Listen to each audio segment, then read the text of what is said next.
Ұйымдастырылған жарыстың негізгі мақсаты Қарағанды облысының ұлттық құрамасын Қазақстанның аймақтық чемпионатына іріктеу. Қазақстан Республикасының құрметті боксшысы Анатолий Дмитриевтің 9 оқушысы, Теміртау қаласының спорт мектебінің 10 боксшысы және Ақтау кентінің 2 өкілі турнирде біздің қаламыздың атынан өнер көрсетті. 48 келі дейінгі салмақ санатында Миттал спорт кешенінің өкілі, спорт шеберінің кандидаты Дидар Төребеков өнер көрсетті. Анатолий Дмитриевтің тәрбиеленушілері өте күшті боксшылармен 4 жекпе-жек өткізді. Жартылай финалда Дидар спорттық интернат боксшысымен кездесті. Ол нокаутпен жақсы күрес өткізіп, ұпай нәтижесімен ұтты. Финалда біздің спортшы Жезқазғанның өкілімен кездесу өткізді.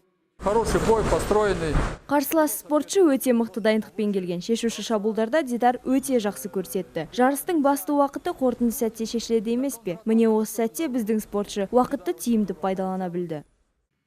Нұрғали Жексенбаев 80 келіге дейінгі салмақ категориясында бәсекеге түсу тиіс болатын. Алайда осы салмақ санатында спортшылар болмады. Сондықтан спортшы 80 келіден астам жаңа салмақ категориясына кірді. Мұнда барлық спортшылар Теміртау өкілінен 10-15 килограмм астам ауыр болды. Бірақ ол Анатолий Дмитриевтің оқушысын алаңдатқан жоқ. Өйткені Нұралы бокспен ұзақ уақыт бойы айналысып, аймақтық чемпионатта өнер көрсеткен. Өкінішке қарай ол осы турнирде жеңіске жете алмады. Алдағы уақытта қола жүлдені жеңіп алған спортшы аймақтық чемпионатта 80 келі салмақта өнер көрсететін болады. 63 келі салмақ санатында өнер көрсеткен Алижан Бекдулаев және 57 келі салмақ дәрежесінде белдесіп келген Темірлан Серімов те өздерін жақсы көрсетті. Ну и можно здесь обо всех говорить. Облыс чемпионаты өте жоғары деңгейде өтті. Қазылар алқасы әділ шешім қабылдады. Аталмыш жарыстар енді жиі ұйымдастырылып тұрады деген үміттеміз.